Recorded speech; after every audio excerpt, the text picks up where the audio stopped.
folks, James at Wrexham, and welcome back to the bench for, oh my goodness, please gosh, no, not another reloading video and die talk, etc.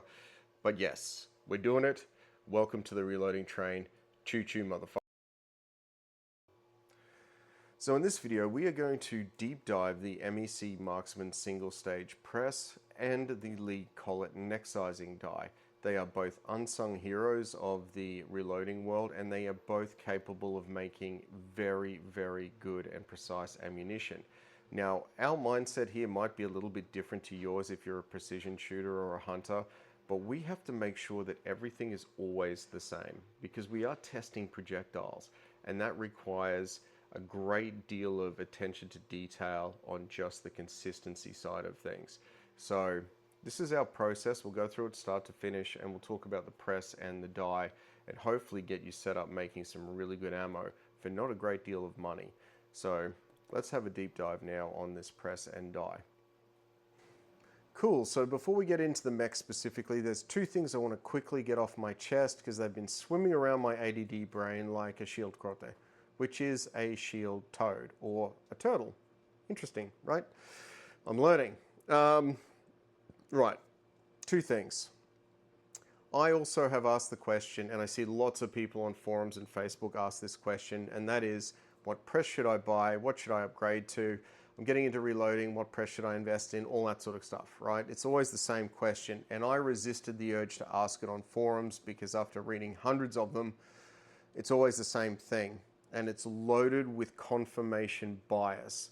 So number one, be aware that asking online is going to be filled with confirmation bias, and number two, beware of comparison videos because they do not include some pretty important factors about your process, which from all of the work we've done on all the presses we've done have found to be more important than the color of the press you buy. And I think that's a critical takeaway here. So my advice is don't sweat the color of the press. Buy one that suits your ergonomics. Do you like to sit down, stand up? Do you like an O-frame, or do you find they get in the way? And what accessories and other features, etc., that you have. Generally speaking, all of the modern presses are really good and capable of making excellent ammo, even the cheap ones. And conversely, even the expensive ones can make crap ammo if you do a bad job. So there is some differences in price point, I get that, and there is some advantages to spending a little bit more, but generally speaking, you're sweating something that's not going to matter too much as long as you are comfortable swinging this lever tens of thousands of times and it won't wear you out or frustrate you. I think that's the bit that really matters. So we do know that our process is really, for consistency, is more important than the press color. Food for thought. Don't throw your phone at the TV. We've done enough work on this to know it to be true. So, right, let's get into the mech press and load up some ammo. Fancy.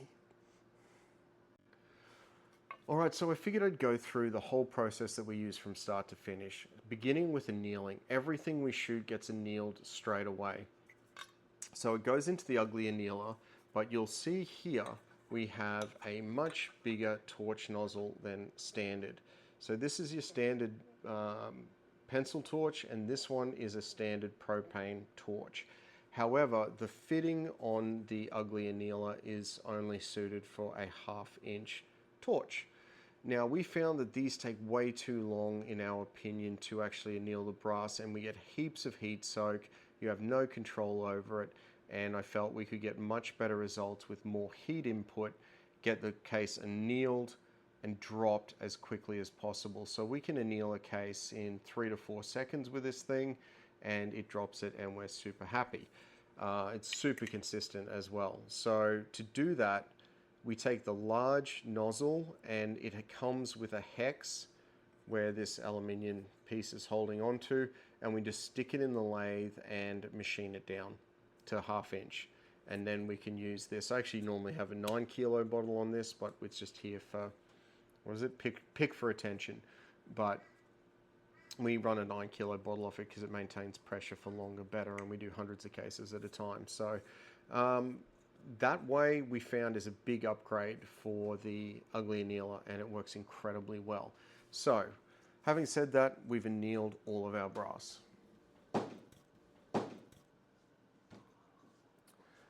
Now in this case, because we are not using a mandrel die, I have just sprayed them with my spray lube in a plastic Bunnings seedling tray. They're like $2.50 or something. And we just let them dry. I am playing with a new lubricant at the moment and it's working incredibly well. And I'm super happy. And then we are going to literally start resizing our brass, which is great. All right. Cool, so as we resize some brass, I just wanted to start off with my thought process in buying the MEC Marksman and why I picked it. So number one, it's a bit of an underdog in Australia. Not a lot of people talk about it, and I like underdogs because they tend to surprise you. Number two, I know that there are some very good bench rest shooters on these forums, and by very good I mean exceptional. And they don't say much, but every now and again you see one of them post something like, have you considered the MEC Marksman? Or, the MEC Marksman is really good. Have you had a look at it? They don't tell a story about how they've had one for 35 years. They don't tell a story about how they've had 16 grandbabies and flew one to the moon. It's just, have you considered a MEC Marksman? That's it. And I'm like, these people don't need to say much because their results speak for themselves. So I'm like, well, if I get it, I'm going to have a look at one. And sure enough, I ended up picking it over all the presses, including the Forster coax and blah, blah, blah, blah, blah, okay? So that's my thought process. There's other things that came into the equation though. So number one, price point. It comes in with the stand at under $800. So price point, check. Number two, it's a C frame, not an O frame, which I really like because I hate having that big piece of metal in the front of it. Check. It has a huge open window with ambidextrous use, which is perfect for everyone. Check. It can take every die that you can possibly imagine, either big or small. And also I use Hornady lock and load in this one. Check. It has a floating patented shell holder. Now this, some people get worried about spinning around. Don't worry about it. It's absolutely fine. It does not negatively impact the press experience for me, but it does actually give you another plane of axial alignment, because normally it's just the shell holder float, which all shell holders have a little bit of. It just increases that on the plane, on a little plane below it, and that helps make some really, really consistent and concentric ammunition. Like, it's crazy. Does it work? Yep, absolutely. It's a fantastic thing. Check. Next one is primers are ejected through the middle of the ram and into a primer catch tray below, so you get absolutely no dirt or crap or shit on the side of your ram, so it'll last forever. Check. It also has one of the smoothest rams I've ever felt on a press, and the tolerance on that is ridiculous. Like, it's got no play in it that I can physically feel, and that is an amazing thing. And the leverage on it is stupendous, which is another check. So all in all, it just ticked a whole crap ton of boxes. And the stand that it came with also has die holders, so I put all my seating dies. There's 4 slots, and I can 3D print things to hang on for more of them. Wonderful, right? There's heaps of room here, and it's easy to clean because you don't get, you don't have an O frame in the middle of it. All in all, this press is making exceptionally consistent and concentric and shoulder bumps and bullet seating, and it's wonderful. So yeah, anyway, super happy with it.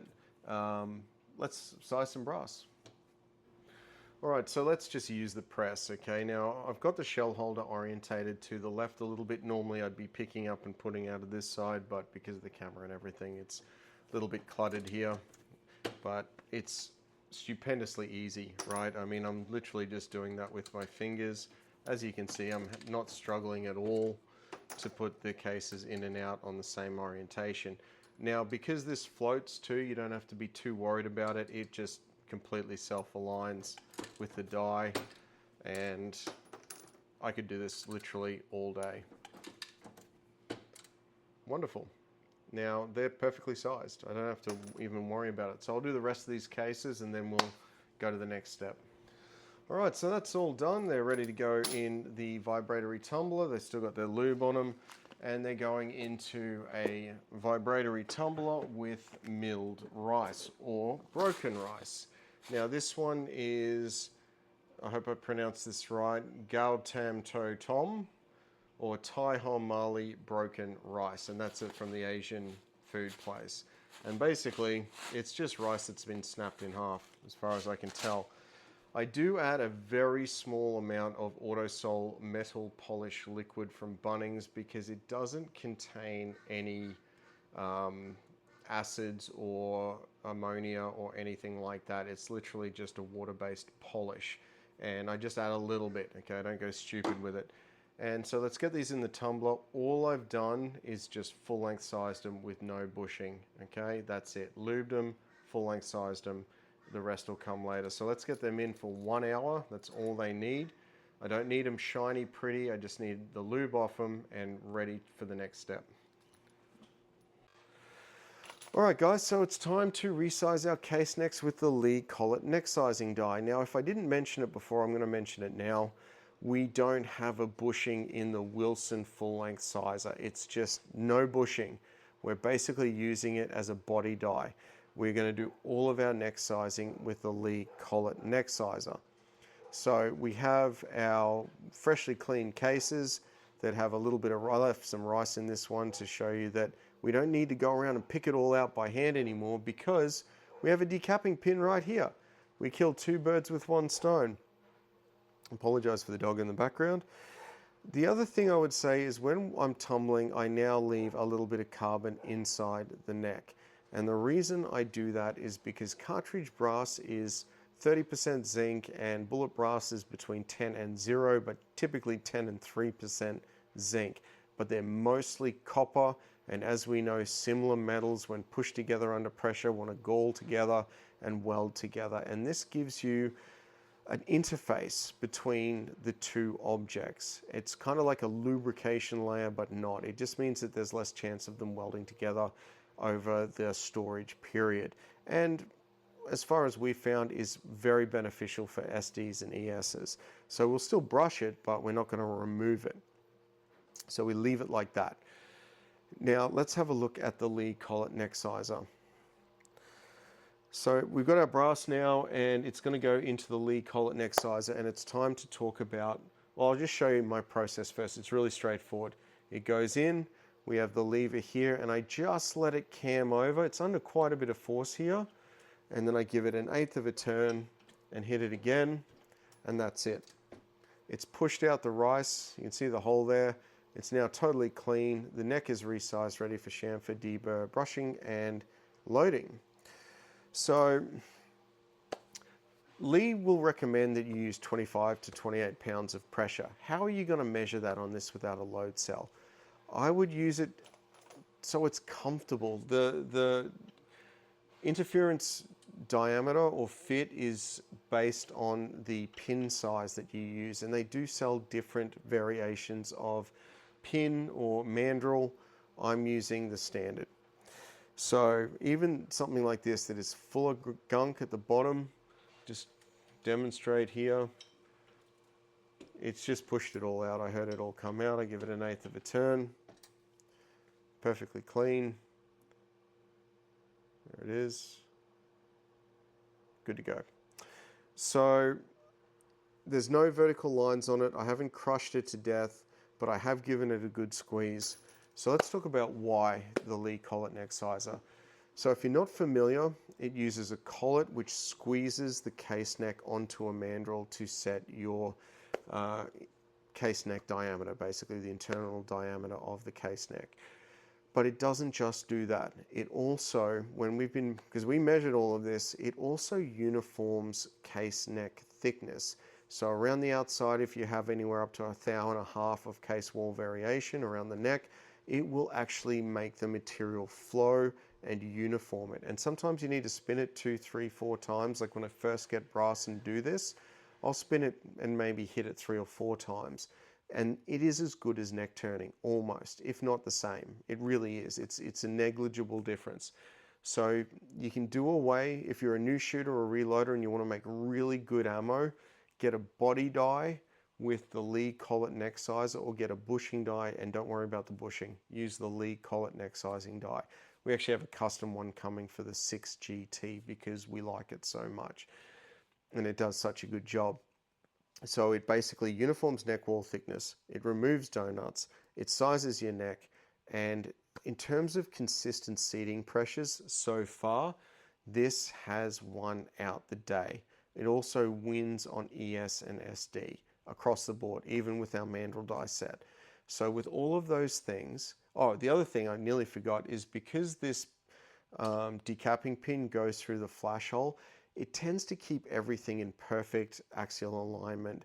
So when it's squeezing that neck down, the case is being forced to align itself to the primer, or the neck at least is being forced to align to the primer flash hole.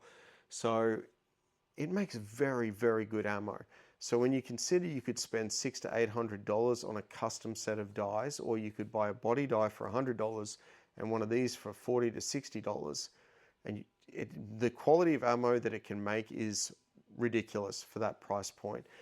So if you weren't aware of them, they're a wonderful thing. They are massively underrated. They have a cult following for a really good reason, and they're super simple to use. That's it, done, and then we're off to Chamfer de Burland. So do you own one? What do you think of it? Do you use it? Do you measure your ES and SD and all your group data and stuff? What do you think? We actually did a big test on this, the Wilson bushing die with the mandrel, with the full length resizer and different brands and stuff. And we're putting it all together, but I'm just like, bugger it. We're just going to say what we think is really, really good, especially at the price point. We're just trying to help everyone out without saying you got to go spend $1,500 on a set of dies. It's ridiculous. You don't have to. This is bloody good. All right, let's, what's next? Yeah, Chamfer de Burr, of course. I nearly forgot.